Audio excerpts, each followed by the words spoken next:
Hello friends, நான் இன்றைக்கி சாம்பார் சாதம் செய்ய போகிறேன். அதற்கு தேவையான பொருட்கள் என்னென்னு பார்த்துடலாமா? சௌ பட்டாணி, கேரட்டு, வாழைக்காய்,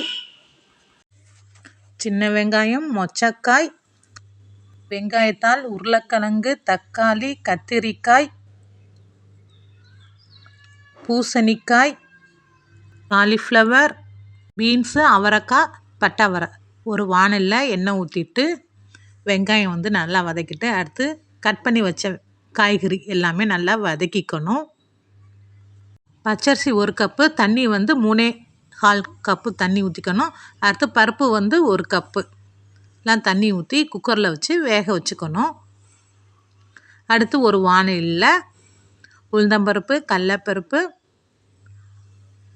மிளகு, ஜீரகம், பட்டை, லவங்கம், மிளகாய், கொத்தமல்லி எல்லாமே நல்லா வறுத்துக்கணும்.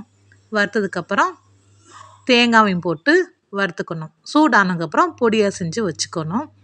இப்போ பாருங்கள், எல்லாம் வெந்துருச்சு. ஒரு பாத்திரத்தில் வேக வச்ச பருப்பை போட்டேன்.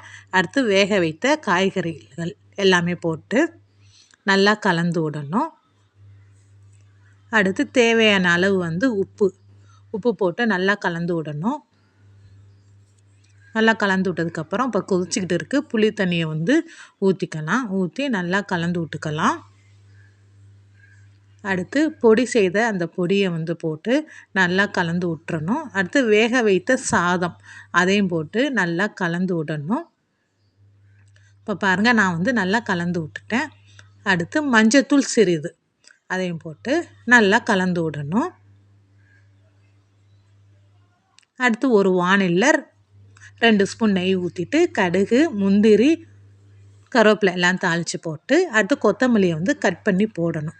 இப்போ நமக்கு சுவையான சாம்பார் சாதம் ரெடி ஆயிடுச்சு. சேலம் குக்கிங் டைம் சேனலை like, share, comment and subscribe பண்ணுங்கள்.